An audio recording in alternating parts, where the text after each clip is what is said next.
Buksan po natin ang ating mga banal na kasulatan sa aklat ng Isaiah. Babasahin po natin ng Isaiah chapter 20. Dito po sa verse 1, sabi, "In the year that Tartan came unto Ashdod, when Sardon the king of Assyria sent him, and fought against Ashdod and took it. At the same time spake the Lord by Isaiah the son of Amoz, saying, Go and loose the sackcloth from off thy loins, and put off thy shoe from thy foot. And he did so, walking naked and barefoot. And the Lord said, Like as my servant Isaiah have walked naked and barefoot 3 years, for a sign and wonder upon Egypt and upon Ethiopia, so shall the king of Assyria lead. So shall the king of Assyria lead away the Egyptians prisoners and the Ethiopians captive, young and old, naked and barefoot, even with their buttocks uncovered, to the shame of Egypt." Buttocks. Verse 5, "And they shall be afraid and ashamed of Ethiopia, their expectation, and of Egypt, their glory." Verse 6, "And the inhabitants of this isle shall say in that day, Behold, such is our expectation, whither we flee for help to be delivered from the king of Assyria, and how shall we escape?" Our subject today is naked and barefooted. Here in chapter 20, Isaiah now was commanded by God to go naked and barefooted. Inutusan ng Diyos itong si Isaiah na humayo, na walang sapin ang paa at walang sapin ang kanyang katawan. Siya po ay gagawa ng ganitong bagay, sabi po rito, for the space of 3 years, going about Ethiopia and Egypt, naked and barefooted. Ano po matututunan nating mga lesson dito po sa kasaysayan na ito nung una na pwede nating i-apply sa panahon natin ngayon? Una po makikita natin dito, God would use a sign to get our attention. Gumagamit po ang Diyos ng mga ganitong bagay para kunin ang ating atensyon. Here Isaiah would go naked and barefooted as a sign used by God to 2 groups of people. He would be a sign to the Egyptians, and he would be a sign to the Ethiopians. God instructed Isaiah to walk around to these 2 groups of people for 3 years. Imagine nyo gaano kahabang taon yan. 3 taon. Si Isaiah ay mangangaral, si Isaiah ay magpapahayag ng mensahe ng Diyos, hubad at walang kasuotan sa paa. Napakahirap nito gawin. At napakawalang dangal na gawin. Pero ano ba ang pipiliin natin na karangalan? Yung karangalan sa itsura at karangalan sa ating magaganda at magagarang pananamit na outward appearance? O yung dangal na dahil sa tayo ay nadaramitan ng katwiran at kabanalan ng Diyos, na maaari lang nating makuha at makamit sa pamamagitan ng pananampalataya at paglilingkod kay Kristo. Alam niyo mga minamahal, hindi madali ang pinagagawa na ito ng Diyos kay Isaiah, na maging naked and barefooted sa kanyang pagganap ng tungkulin sa gawain ng Diyos. Pero ito ay paraan ng Diyos to get the attention of the people. God would use a sign to get our attention. Now, bakit kailangan maghubad siya? Bakit kailangan magpaa siya? Sabi po sa verse 3, "And the Lord said, like as my servant Isaiah have walked naked and barefoot 3 years for a sign and wonder upon Egypt and upon Ethiopia." Manghang-mangha ang mga Ethiopians at ang mga Egyptian. Tataka sila siguro, napapaisip sila, sino tong propeta na to na nakahubad at nakapaalang kung humarap sa atin para mangaral ng kung anumang mensahe pinapangaral niya sa atin. Bakit kailangan nakahubad siya? Bakit kailangan nakapaa siya? Parang wala namang karangal-rangal ang propeta na ito. Parang kawawa naman tong propeta na to. Parang talagang makukuha nito ang attention mo. Pero huwag nyo naman gagawin niya mga pastor, ha? Baka baka naman bigla na lang may pastor dyan na habang nangangaral ay maghubad ng barong at maghubad ng sapatos para makuha lang yung attention ng mga tao. Ay hindi ho yan ang ating tinuturo. Huwag ganun, papansin ka lang pag ginawa mo yan, pastor. Si Isaiah, kaya niya ginawa to, meron siyang explicit command from God. Meron siyang talagang direktang utos ng Diyos. Kung meron kang direktang utos ng Diyos, di sige, bahala ka. Pero,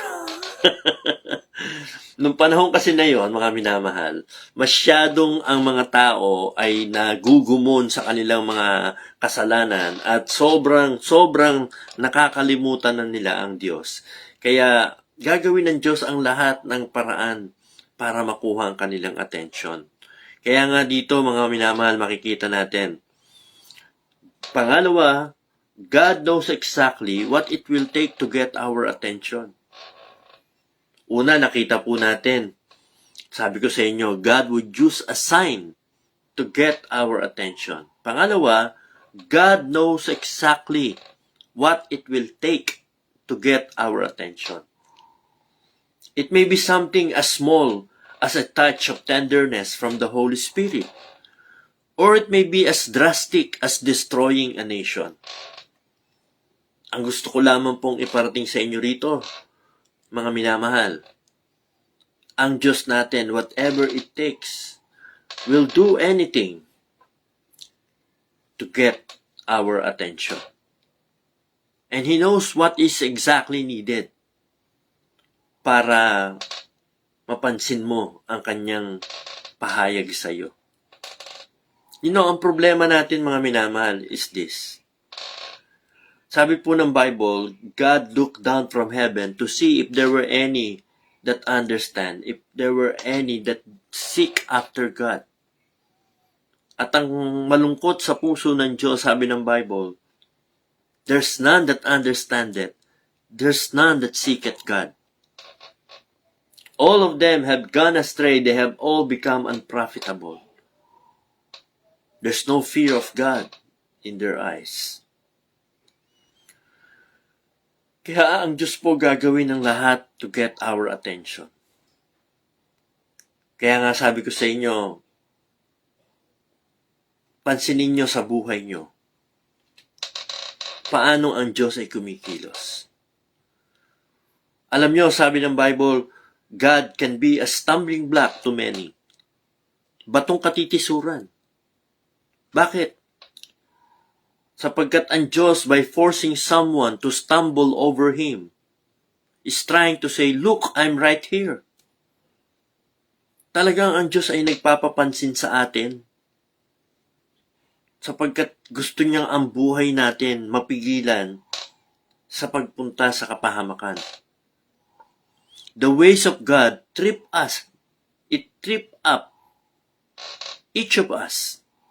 Kung kailangang matalisod tayo, kung kailangang madapa tayo, kung kailangang masubsub tayo, just to get our attention. Kung kailangan maskandalo ang ating kaisipan, kung kailangan tayo ay mauntog para lang tayo ay matauhan. You see, God has so many ways, various ways, para tayo po ay mabaling ang ating attention sa Kanya. Most people do not know and recognize God. And so God would interrupt his daily life so he would come face to face with the reality of God's importance and existence. Gaano mo ba araw-araw napapansin ang existence ng Diyos, ang importance ng Diyos sa buhay mo? If after seeing the works of God and how He moves in your life, ay pipiliin mo pa rin i-disregard siya, then judgment will fall in your life. So what would it take God to get your attention? Kailangan ba 1, 2, 3 o 10 beses pa bago mo siya pansinin? Does He have to knock you down with an illness so that you have the time to listen to Him? Our pride and arrogancy, na as if tayo yung master of our will and captain of our soul, at kung ano maisipan natin, yun ang ating gagawin, kahit alam na alam natin kung ano yung kalooban ng Diyos. Gusto mo bang kalampagin ka pa ng Diyos, kabugin ka pa ng Diyos, saka mo siya papansinin?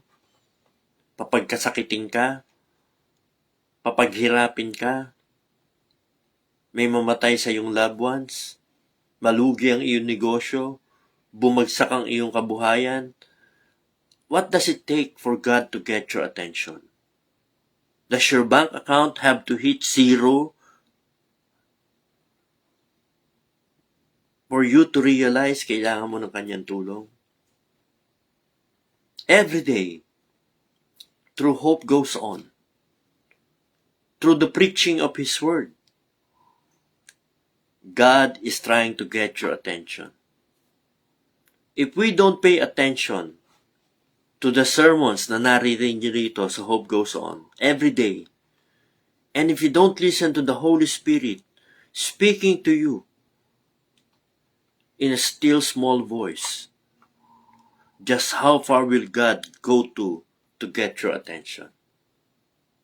Gaano ba kailangan kalayo na ang Diyos kikilos at gagawa para lang makuha ang pansin mo?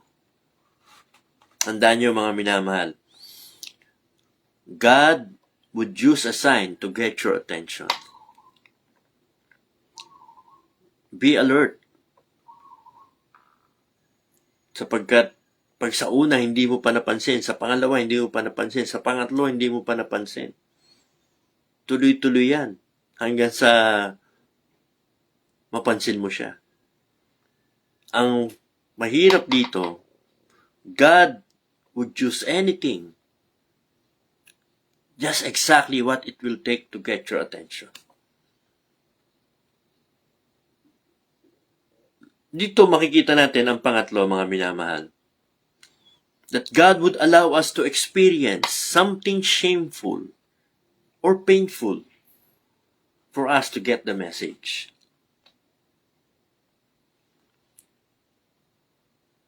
Sabi po rito, Isaiah would go around naked. Now, it does not actually mean naked as hubot-hubad. Hindi ho. Kasi sa Bible Manners and Custom, meron po silang laging panloob na damit. Tapos meron silang balabal. Kustumbre po sa kanila na lagi po silang may balabal. At pagka tinanggal yung balabal at ang natira na lamang yung panloob na kasuotan na may kanipisan, it would look like as if they were naked. Oho. Depende po kasi sa kustumbre ng mga tao kung ano ang tingin natin sa naked. Sa ibang tao, fashion lang ang tawag nila. Pero sa mga Kristiyano, nakedness na yun. Di ba? Yung litaw na yung dibdib, litaw na yung cleavage, litaw na yung halos kita mo na yung kuyukot. Sa kanila, fashion pa ang tawag nila ron eh. Pero sa Bible, nakedness na yun. Kahubaran na yun. Yung ang lalaki ay maliligo ng walang pang itaas. kundi yung kanyang short lang. So marami, that is just a way of when you are going swimming, that's normal. Pero sa mga Kristiyano, mas maganda pa rin yung meron tayong suot na at least yung sinusuot nating undershirt kapag tayo nakabarong, kahit magsuswimming tayo. Kasi we don't want to expose our nakedness. So itong kahubaran na sinasabi dito kay Isaiah ay yung kanyang pang-itaas at yung kanyang balabal na pag tiningnan mo siya, talagang sa panahon na yon nakakahiya ang kanyang itsura. At hindi lang yung kahihiyan. Tatanggalin niya pa yung kanyang sapin sa paa. At siya ay magpapalipat-lipat from Egypt to Ethiopia at isipin nyo ito for 3 years. For 3 years. How painful is that? Again, bakit pinagawa ito ng Diyos? As a sign. Bakit pinagawa ito ng Diyos? To get the attention of the people. But the message is this. It was not only Isaiah who would experience this shame and pain. It would be the people of Egypt and Ethiopia. Kung hindi sila tutugon, kung hindi sila tatalima sa mensahe ng Diyos, they will experience this shame and pain sa kanilang buhay. At ito po ang dapat nating maintindihan dito. God would allow us to experience something shameful and painful for us to get the message of God. Hanggat hindi natin nakukuha yung mensahe ng Diyos, hanggat hindi natin nare-realize yung nais ng Diyos iparealize sa atin, we may have to go through suffering and shame, pain. Alam nyo, Isaiah was commanded by God to do something shameful and painful so that people may understand this is what will happen to them if they will not obey God. Kaya sa umagang ito, mga minamahal, huwag mo nang hintaying malagay ka sa kahihiyan. Huwag mo nang hintaying malagay ka sa sobrang kasakitan bago mo mapansin ang Diyos sa buhay mo. Now, sa ating mga Kristiyano at naglilingkod sa Diyos, God may call us to this kind of situation like Isaiah para maging mensahe tayo sa mga tao.